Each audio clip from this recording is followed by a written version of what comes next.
Hello, Tony, your deck architect here, back on my channel once more with another deck profile. Getting right into our coverage of Battle of Chaos, today we have a deck that has been highly anticipated among my viewer base. Returning for the third time on this channel, fresh from its new support, today we're going to be taking a look at the Dogmatika. So Dogmatika is a deck that I've explored as early as its roots in Rise of the Duelist.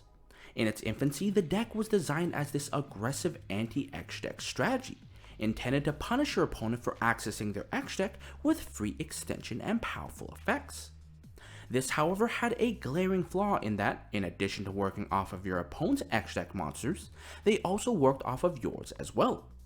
This resulted in the archetype finding a place, ironically, in X deck strategies as a supplemental engine for additional disruptions. Konami, seeing this misappropriation, would see fit to correct their mistakes, as when new support came for this archetype, the deck evolved from the anti-X deck strategy to one of Ritual Stun.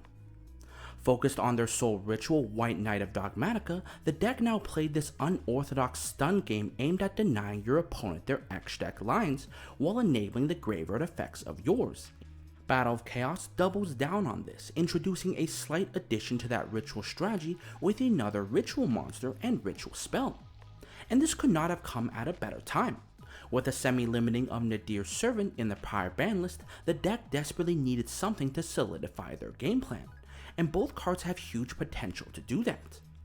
Advancing on their existing strategies, the Dogmatika are now a full-on X deck destruction deck, capable of potentially annihilating over half of your opponent's X deck within just the first 2 turns, to deny your opponent any viable X deck lines. Backing this up are some other neat cards that come out of this set, which help getting towards your optimal field setups while also enabling your older Dogmatikas on the side. This all results in a deck that is both consistent as it is effective at disabling decks and snowballing into OTKs. And that's what I'm hoping to showcase as I get through this deck profile. Anyway, I've droned on for long enough. Without a further ado, let's get into the deck profile. Getting right into things, we start by reintroducing the original Dogmatika lineup once again, this time consisting of 3 Dogmatika Ecclesia the Virtuous, 3 Dogmatika Maximus, and 2 Dogmatika Fleur the Knighted. Now, after 2 years of playing with or against these cards, I imagine that many of you would already know what they do. But to provide a refresher, each of these 3 Dogmatika monsters possess effects that interact with monsters originating from the X deck. Ecclesia can special summon herself from the hand while either play controls a monster special summoned from the X deck, and when summoned, can add any Dogmatika card from the deck. Fleur, like Ecclesia, can also special summon herself from the hand while either player controls a monster special summoned from the X deck. But unlike Ecclesia, Fleur can do this as a quick effect during either player's main phase, with the added benefit of negating a monster's effects if you control another Dogmatika. She also boosts the attack of your present Dogmatikas by 500 whenever she attacks. Lastly, Maximus can special summon himself by banishing a Fusion, Synchro, Xyz, or Link monster from the graveyard, and can force both players to send 2 monsters from the X deck to the graveyard every turn. In the context of this ritual strategy we are attempting to employ, all 3 of these monsters provide benefits to reaching or securing this goal. Ecclesia, by virtue of being able to search for any Dogmatika card, can grab you into the various pieces of your ritual play. Maximus, by virtue of being able to send monsters from your X deck, can send things like Herald of Arc Light to the graveyard to accomplish the same thing, while also loading up the graveyard with synchros and fusions for a purpose we'll explore later. And Fleur, while not directly supporting the setup, backs up your rituals with her effect negation and attack boosting effects to help them survive longer. Additionally, all 3 monsters have levels that are multiples of 4, which make them perfect levels to be used as ritual fodder for your rituals if needed. Now, one thing you may notice that's slightly different from our last profile is the addition of 1 extra Maximus. While in prior deck profiles I stated that Maximus could be kind of a brick given the lack of reliable ways to load up the graveyard with X deck monsters, this is not the case anymore. With cards like Dogmatika Calamity and Diviner now at our disposal, it's actually very easy to get a singular X deck monster into the graveyard to banish from Maximus' summon. And Maximus is a very important card for the deck that it warrants always being able to access. On top of the already aforementioned benefits, Maximus also contributes to your opponent's extra deck destruction by forcing them to send 2 cards of theirs in addition to yours. And while they do get to choose, when combined with our other means of extra deck destruction, that effect only becomes more impactful with each use as your opponent's throwaway options dwindle. With all this being said, however, I do want to emphasize that these 3 cards are powerful in their own right. Even without the rituals, Ecclesia, Fleur, and Maximus form a pretty effective advantage engine that can quickly take control of games with their superior effects. I bring this up because I want you to keep in mind that, while the upcoming rituals are good, you shouldn't feel committed to summoning them. In many cases, the rituals will require setup to summon, and that will often mean having to commit your searches with Maximus and Ecclesia into getting the necessary pieces. Searches that could have otherwise been for better cards like Fleur or Dogmatika Punishment. And that's something you're going to have to be aware of. Not always are the rituals the right play, and some games could be won better just by playing basic Dogmatika. So you never want to compromise your ability to play that way out of a commitment to the ritual line, as that very likely could be the deciding factor between victory and loss. But with all this mystic talk about the rituals, let's actually introduce them for clarity. At this present moment, the Dogmatika have 2 ritual monsters at their disposal. They are the White Knight of Dogmatika and the White Relic of Dogmatika, of which we play 1 of each. White Knight has only 1 effect, which triggers in response to your opponent's card or effect activations to send a monster from both players' extra decks to the graveyard to gain half of their combined attack. White Relic, on the other hand, has 3 effects. When ritual summoned, White Relic can target 2 monsters on the field and give 1 monster the attack of the other. Furthermore, while face up on the field, White Relic protects all of your level 8 Dogmatikas from destruction by battle, and should your opponent special summon from their extra deck, White Relic can send a monster from your opponent's extra deck to the graveyard. Individually, each ritual is powerful in its own right. White Knight is your main enforcer, able to rip not only from your opponent's extra deck, but also from yours as well, to deny your opponent's plays while also enabling your effects in the graveyard. Furthermore, he can also occasionally get very big on your turn to end games with. White Relic, on the other hand, is your main supporter. Her on-ritual effect has a few uses. Into an opposing established board, White Relic can target herself and an opposing monster to give herself that monster's attack, always ensuring that you have a monster 500 bigger than the strongest thing on the field. Into your own established boards, however, you can use White Relic to hot potato the power of your Dogmatikas around, granting a weaker Dogmatika the strength of a more powerful one to effectively double the present damage output of your field. This is especially notable in regards to your White Knight, who itself doesn't have a lot of base power to reliably leave an attack. Through White Relic, you can grant White Knight a sizable base by targeting it alongside any other Dogmatika, to make him at least 2000 attack at minimum. This, combined with White Knight's own power boost, can lead to your White Knight getting very, very big, enough that he could one-shot your opponent in ideal situations. On top of that, White Relic also protects your level 8 Dogmatikas from destruction by battle. This obviously protects your White Knight from threats, but it also applies to your other level 8 Dogmatikas as well. This has some particularly funky uses with your Fleur, who can constantly boost your Dogmatikas by 500 each time she attacks. Against large threats, Fleur is often your only out, as her boosting herself could potentially make her large enough to contest any monster eventually in battle. This, however, is less viable when the only thing she can attack is that large threat, as you will have no way of actually attacking with Fleur without losing her in the exchange. Through White Relic, you are guaranteed at least 2 turns of attacks, as White Relic's protection will allow Fleur to swing into larger monsters without fear of dying, which is at least 1000 points of boost towards your board to out threats and then end games. Now, individually, each ritual has its merits, but when you combine the 2 together, however, you can produce a very powerful setup with the ability to preemptively deny your opponent any reasonable extra deck play. One effect that I haven't yet talked about is White Relic's own extra deck rip effect, which has the potential to absolutely destroy combo lines. Most modern combo decks operate on the principle of climbing from a smaller extra deck monster into a larger one. White Relic ruins this by being able to rip from the extra deck when your opponent would access the extra deck. This allows White Relic to respond to an extra deck combo chain by ripping out the next part of that chain to completely invalidate that line of play. For example, most Halka Firebrax combos tend to go exclusively into Auroradon, but with White Relic on the field, going into that Halka Firebrax will cause that Auroradon to be ripped out, completely rendering Halka moot if they don't have a second option to go into. And that's where our White Knight comes in. White Knight's ability to then rip out a second card from your opponent's extra deck will then let you rip out any alternative line that your opponent might go into.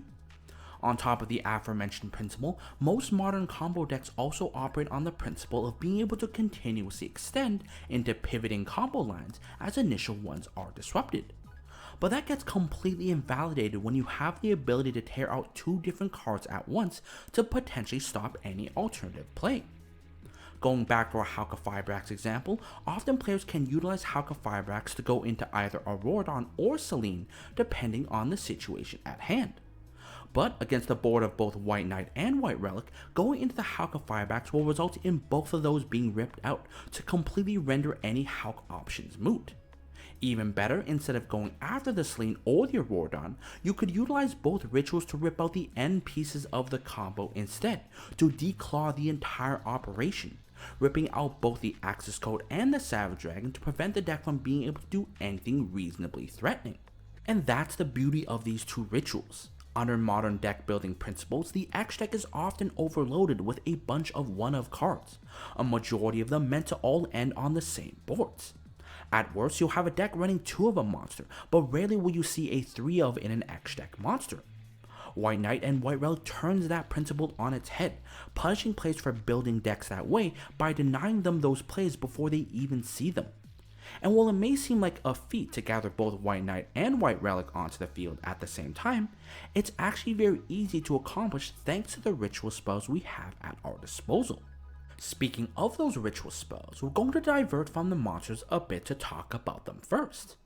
Of the 2 ritual monsters that Dogmatika can access, they can use one of 2 different ritual spells to summon them. The first is through our one Dogmatikalamity. The second is through one of our 2 Dogmatikamacabre. Now, we covered Dogmatikalamity last time, but to reiterate, Dogmatikalamity can ritual summon any Dogmatika ritual monster by tributing monsters from hand, field, or by sending a monster from the X deck to the graveyard equal to the summoning monster's level. Dogmatikamacabre, on the other hand, is the newest of our ritual spells and a lot more flexible. It can ritual summon any Dogmatika ritual from the hand or the grave by tributing monsters from the hand, field, or by banishing synchros or fusions from the graveyard equal to or exceeding the summoning monster's levels. Furthermore, upon doing this, if you then control both White Knight and White Relic, you can then look at either player's extra deck and send a card from either one to the graveyard. Looking at both rituals, it's clear that both have their own unique pros and cons. But one thing that is common between both is that neither intend to ever have you tribute live materials for the ritual summon. Whether it be Dogmatikalamity sending from the action deck or Dogmatikamacabre banishing from the grave, both cards let you utilize alternative resources to effectively facilitate free ritual summons without needing actual materials present. And that lets you easily put out both rituals without needing copious amounts of additional resources to easily set up without too much complexity. Looking at each ritual spell individually, however, both have some really cool synergies with our 2 ritual monsters. Starting with our Dogmatikalamity, we already knew from our last deck profile that we can send a Titanklad from our X deck to summon out our White Knight. But thanks to the introduction of our White Relic, we also have the option of sending a Herald of Arc Light from our X deck to summon her, which allows us to then grab another ritual card to then continue our ritual plays. Moving on to our Dogmatikamacabre, there are some really cool implications. First off, being able to ritual summon from both the hand or grave means that Dogmatikamacabre also operates as a form of recovery for the deck, should our rituals ever get destroyed. More importantly, it also means that we don't have to necessarily open the rituals either, so long as we can alternatively find a way to put the ritual into the graveyard instead. This opens up the deck to playing cards that can send our rituals to the graveyard instead, which improves our consistency greatly. Furthermore, being able to utilize materials from the grave to summon out our rituals combos fantastically with both our Dogmatikalamity and our Dogmatika Maximus, as both can load up the graveyard with fodder to then be used by our Dogmatikamacabre. Then, speaking more on Dogmatikamacabra's second effect, the ability to get an additional extra deck send from either extra deck has a lot of advantages. On the off chance your combos prevented you from sending a Titanklad earlier, this effect rewards you the opportunity to do so while still ending on both White Knight and White Relic. If however you already have the Titanklad set up, this instead gives you the opportunity to look at your opponent's extra deck to get a head start on the extra deck destruction. This can be particularly devastating when going first, as this allows you to remove potential extra deck lines well before your opponent can even play, forcing your opponent into certain directions that you can more effectively anticipate and play around. But that's not the only benefit. See, by virtue of mentioning both White Knight and White Relic in its text, Dogmatikamacabre meets the conditions to synergize with cards like Pre-Preparation of Rites to grab itself and either ritual, which only adds another tool to our arsenal of consistent ritual access. Moving on to outside support, we still have the 3 Diviner of Herald that made an appearance in our last deck profile, but we also have a new addition in 3 Magician's Soul. Beginning with our Diviner, Diviner is still a fantastic card in this deck, with a ton of incidental synergy with the Dogmatika. It can send either Herald of Arc Light or Elder Entity Entis from your extra deck to the graveyard for either searches or removal as needed. In doing this, he also fills up the graveyard with fusions and synchros that can be used to either summon Maximus or pay for your Dogmatikamacabre. At worst, Diviner can still be linked away into an Almiraj and then further into a Secure Gardna to enable all your Dogmatikas that way as well. Continuing on to our Magician's Soul summons itself by sending a level 5 or higher spellcaster from the deck to the graveyard. This is a way of dumping any of your bigger Dogmatikas into the graveyard, particularly your White Knight, which, thanks to Dogmatikamacabre's ability to summon from the grave, is functionally the same as adding Knight to hand. As a level 1, souls can also be used to make Linkuriboh, which can also be linked into the Secure Gardna to enable all your Dogmatikas. And while not the most important effect, Soul's ability to send spells and traps from the hand or field to draw has its uses when you can't achieve your ritual play, allowing you to trade the dead ritual spells in your hand for new cards that you can actually use. Now, despite Soul's primary strategy with White Knight existing since our last deck profile, we weren't playing Souls in our last profile because we were lacking one important piece, that being the newly released Illusion of Chaos. Illusion of Chaos, while in hand, can reveal itself to add any monster that lists Dark Magician in its text, with Magician's Soul fitting that bill. In doing this, Illusion of Chaos will then have you shuffle back a card in your hand to the deck afterwards. Illusion of Chaos vastly improves the Magician's Soul engine by tying a bunch of outside support to it. For one, as a ritual monster himself, Illusion of Chaos can be searched by ritual support cards like our Herald of Arc Light. This gives us a much more consistent way into setting up Magician's Soul outside of drawing into it, which makes him much more reliable to use. For a second, his shuffle back effect means that our Magician's Soul will always be live, as we can always shuffle himself back to be dumped to summon souls. But more preferably, you can shuffle back things like your White Knight to be dumped instead, which not only allows you to make the most out of your souls, but also conserves the Illusion of Chaos in hand for a second search next turn. Worst comes to worst, as a level 7, Illusion alongside that Souls meets the level 8 requirement needed to ritual summon White Knight, which combined with Soul's dump of White Knight gives you a last desperate means of going into him when you don't have the graveyard support necessary. Finally, wrapping up the monsters with the hand traps, we have 3 Effect Veiler for effect negation and 2 Skull Meister for graveyard negation. Now, one thing you may be wondering is, where's the Ash? Well, Ash is actually not in this deck because of another card we are playing, which turns Ash into a brick, so to avoid setting ourselves up to be punished, we just aren't playing it. Another thing you might be wondering is, why Skull Meister? Well, Skull Meister is actually pretty decent in this current format, as he can stop a variety of different plays in Phantom Knights, Prank Kids, and Sword Soul. But he can also stop cards that we rip from our opponent's extra deck from activating as well, which insulates our Maximus plays from being punished by a Wild Mechaba or Entis Send. Going into the spells, we of course have the aforementioned 1 Dogmatikalamity and 2 Dogmatikamacabre. As good as both spells are, they aren't exactly things you want to bloat your deck with. Dogmatikalamity, by vice of only being able to summon from hand, means that you're more than likely only going to be using it the one time and no more. Dogmatikamacabre, by virtue of being able to summon from the grave, may be something you want more copies of, as it facilitates recovery as well. But even so, the card requires setup that you may not always have, so you don't want to jam too many copies to end up bricking on them.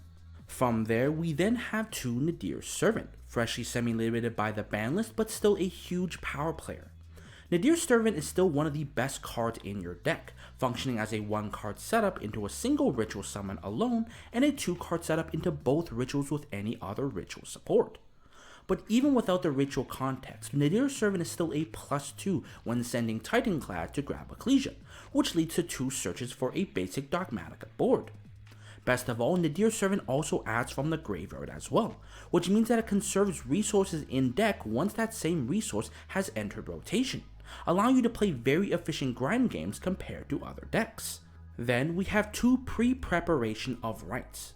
Now, Pre-Preparation is indeed a powerful card, capable of grabbing both your Dogmatikamacabre and any ritual that it lists.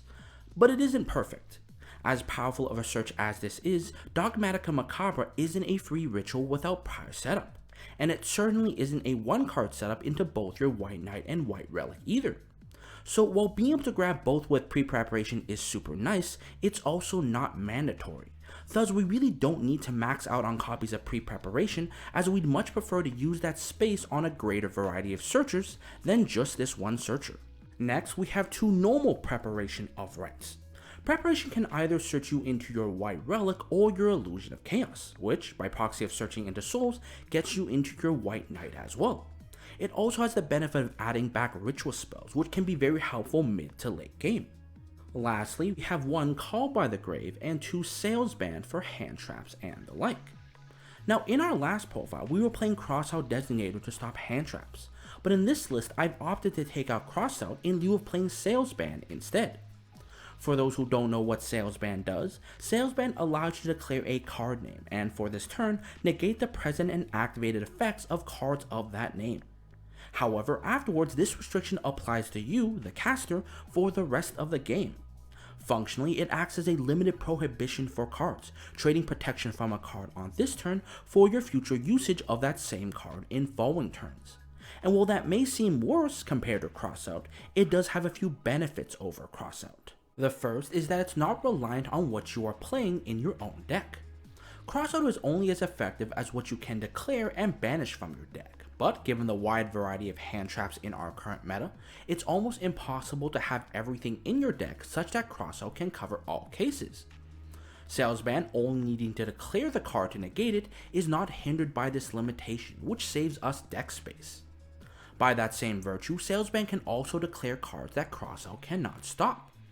On top of being able to declare hand traps, Salesband can also declare present disruptions as well. Playing second into an established board, Salesband can be used to declare a disruption on the field, which, one way or another, will force that disruption out.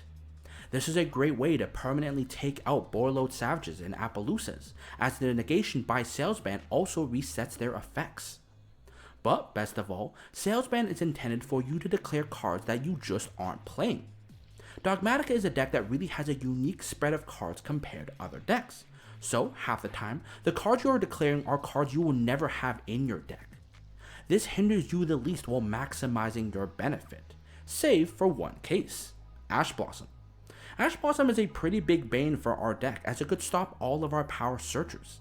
Thus, we will often be declaring Ash with Salesband when going first.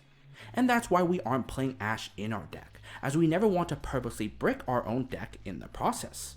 Now, before we move on, I do want to address one question I imagine some of you will ask, which is, why am I not playing any of the pots? Well, as useful as Pot of Prosperity or Pot of Extravagance can be for the deck, you just don't have the extra deck space for it. As weird as it may seem for a deck that rarely ever summons from the extra deck, the Dogmatika deck burns through its extra deck fairly fast. From sending for Maximus to sending for Dogmatikalamity to sending for White Knight to sending for Punishment, you'll find yourself burning through well over half your X deck in just the first turn cycle. And without a way to quickly finish up games, you'll find yourself desperately needing all those remaining cards to grind further. As such, we really can't play either pots, as the loss of 6 options could put us in a worse game long term than the early game benefit that it can provide. Rounding off the deck with the traps, we have the 3 Dogmatika Punishment and 3 Infinite Impermanence. Both are pretty much power traps in this deck. Imperm is just negation meant to protect our board, but Punishment has some pretty cool uses. On top of sending Entis for double removal or Titanklad for an end phase search, against smaller monsters you can also send Herald of Arc Lights for ritual setup as well. This allows you to sometimes flow from your basic Dogmatika board into a follow-up ritual play, which once again goes back to my earlier statement of not feeling forced to commit to the ritual line. Regardless of whether you can get your rituals turn 1, the deck still has the grind mechanics to eventually go into them at some point, so you don't need to feel pressure to assuredly go into them, as cards like Punishment can still get you there while offering disruption on the side. Finally, wrapping up the deck profile with the X deck, a majority of this X deck are cards we will be sending for cards like our White Knight, Maximus, and Dogmatikalamity. We have the 3 Herald of Arc Light for searching into ritual cards when sent. We have the 3 Entis for removal when sent, 3 Titanklad for end phase searching when sent, the 1 Omega for recycling when sent, the 1 Fossil Warrior Skull Knight for delayed removal when sent, the 1 5-head for punishment as well as a big level for Dogmatikamacabre banishes, 1 Almiraj for our Diviner, 1 Linkuriboh for our souls, and the 1 Secure Gardna to link either into to put a link in the graveyard for our Maximus. So it's at this point that we once again reach the combo component of our deck profile. Now, Dogmatika is not known to be a combo-oriented deck, and even with this new support, the deck isn't exactly flashy with its plays. But it does have a lot of different ways of playing against a variety of different decks. Thus, for this combo component, I'm going to be doing 2 test hands. I'm going to draw my 5 and try to build the best board possible, but then I'll talk about how these boards can play against a variety of different decks. With that being said, I believe the field is ready, the deck is shuffled, so let us begin. Starting with our first test hand, the hand that we're going to be working with today is going to consist of 1 Dogmatika Maximus, 1 Effect Veiler, 1 Dogmatika Ecclesia the Virtuous, 1 Nadir Servant, and 1 Diviner of Herald. Okay, so this is the definition of a fully stacked hand. This hand has everything we need to guarantee us a full ritual setup, and I'm pretty sure it could do it through a hand trap as well. So let's play it like so. I'm going to start things off by normal summoning out that Diviner of Herald and activating its effect to send a fairy monster from my X deck to the graveyard, of which I'll send a Herald of Arc Light. In doing this, I will trigger my Herald of Arc Light to search for a ritual monster or ritual spell, of which I'll add a Dogmatika Calamity. From there, before we do anything else, I'm then going to link away the Diviner of Herald as a normal summon monster with 1000 less attack to summon out my Salamangreat Almiraj. Now, since I added a Dogmatikalamity, I've given my opponent an inkling of what I'm going to play. So when I activate this Nadir Servant, I'm fully expecting it to get negated. And let's say it does with an Ash. No matter, because at this point, I'm then going to banish the Herald of Arc Light in the graveyard to special summon out the Maximus, of which I'll then use Maximus' effect to force both players to send 2 monsters from their X deck to the graveyard, of which I'll send a Titanklad alongside a second Herald of Arc Light. In doing this, the second Herald of Arc Light will trigger to then allow me to add a ritual monster or ritual spell, of which I now will add my White Relic of Dogmatika. From there, I'm then going to activate the Dogmatikalamity to ritual summon out the White Relic by sending a third Herald of Arc Light from my X deck to the graveyard. In doing this, 2 effects will trigger, the first being the Herald of Arc Light and the second being the on-ritual effect of my White Relic, and I'm going to layer it Chainlink 1 Herald, Chainlink 2 White Relic, targeting itself and the Maximus. Resolving this chain, the White Relic will give the attack of the Maximus to herself, before the Herald of Arc Light will then resolve, allowing me to add a third ritual spell or ritual monster to my hand, of which I will add a Dogmatikamacabre. Now, since I control an extra deck monster in that Almiraj, I can then also special summon out the Ecclesia, of which I'll use Ecclesia's on summon effect to grab the last piece of my ritual setup, that being the White Knight. Then I'm going to activate the Dogmatikamakabra, banishing from the graveyard 2 of my Herald of Arc Lights to total level 8, to then special summon out that White Knight. And since I now control both the White Knight and the White Relic, Dogmatikamacabre can then apply its second effect to then send a card from either X deck to the graveyard. And since I already have the Titanklad in my graveyard, I will then use it to instead send an X deck monster from my opponent's X deck. Finally, going into the end phase, I'll then activate the effect of the Titanklad sitting in the graveyard to then grab a Dogmatika monster, of which I will grab a Fleur de Lis, and then pass turn to my opponent. Going into our opponent's turn, let's see first what we have available to us. In our hand right now, we have the Veiler for generic disruption, as well as a Fleur de Lis, which can special summon itself from the hand to the field since we control that Almiraj. And since we control 4 other Dogmatikas at this point, we can also negate the effects of a monster on the field non-targeting. Furthermore, speaking of that Almiraj, we have an Almiraj on the field that contributes itself at any point to protect our monsters from being destroyed by card effects, which combined with the effect of our White Relic essentially allows us to protect our White Knight from a majority of threats. But that's not all. In the course of her combo, we've not only taken out 2 cards from our opponent's X deck through our Maximus, but we've also removed a 3rd card through our Dogmatikamacabre for 3 cards out, and this goes into our main play in our 2 monsters being our White Relic and our White Knight, which will facilitate the X deck disruption. So how will we play this out? Well, let's consider our top 2 meta contenders right now, that being PK and Sword Soul. Starting with the PK deck, thanks to our Dogmatikamacabre, we've most likely ripped out one of the 2 major threats initially in their X deck, that being either the Verte Anaconda or the Bardiche. From there, the only thing we really have to be worried about is the Adventure Engine, since the Scythelock doesn't do anything against this deck. And this is where our White Knight comes in. When they activate the Rite of Armistice, we can trigger the effect of our White Knight to send an Entis to the graveyard to pop that Adventure token, rendering the Wandering Griffin moot. In doing this, we also get to rip out the other threat engine in their X deck as well. Thus, if they then proceed to do into generic link plays, our White Relic can then rip out the Axis code as well to prevent that line as well. And that's still not considering the fact that they have to play against a Veiler and a Fleur de Lis also. Going into the Sword Soul matchup, this matchup is actually a lot easier to math out. Thanks to our Dogmatikamacabre, we ripped out one of the 2 Chi-Xiaos they're most likely playing. And if they attempt to normal summon something like a Moye or special summon a Tenny, this will trigger the White Knight to then rip out the second Chi-Xiao.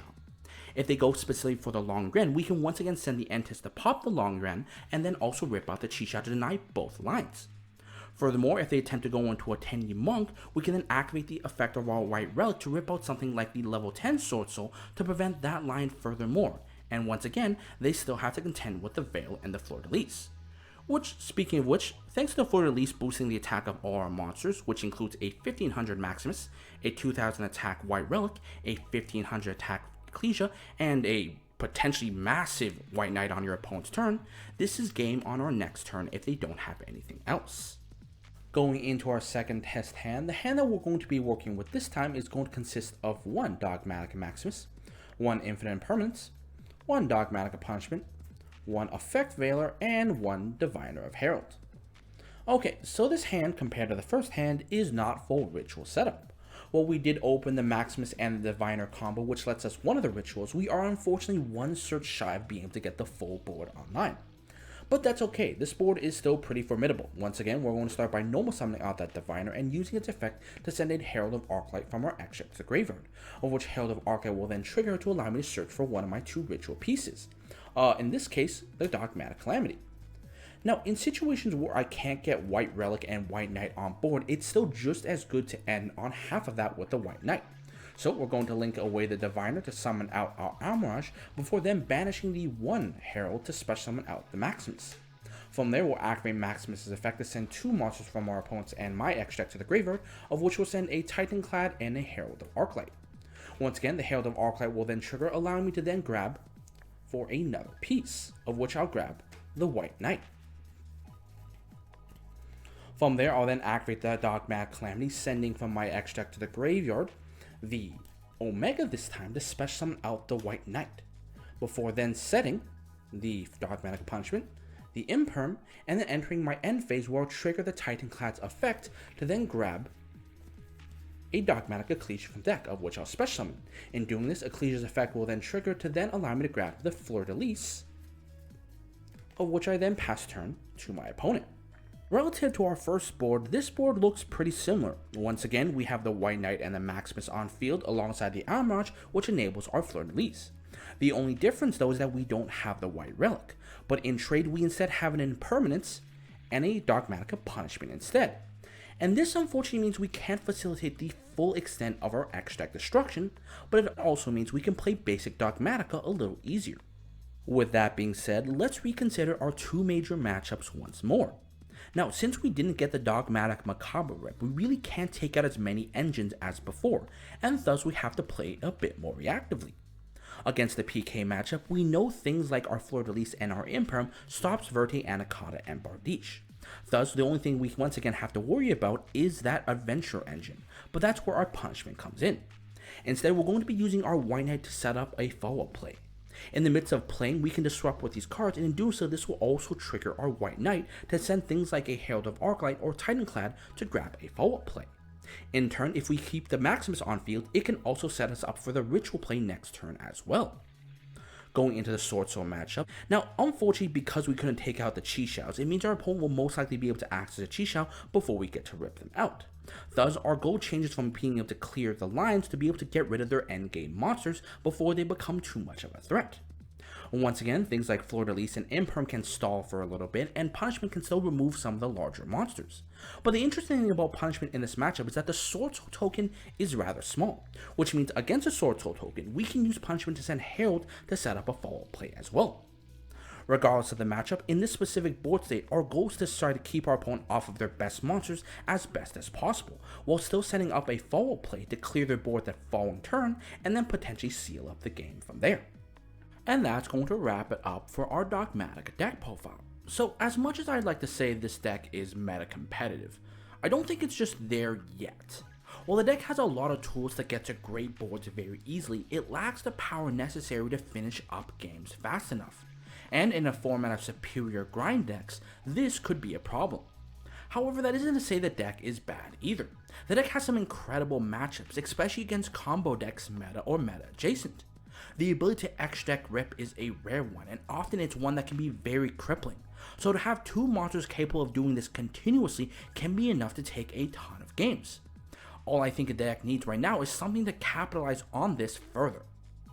Regardless, this has been Tony, your deck architect, with a Dogmatika deck profile. I hope you enjoyed it, and I will see you guys next time.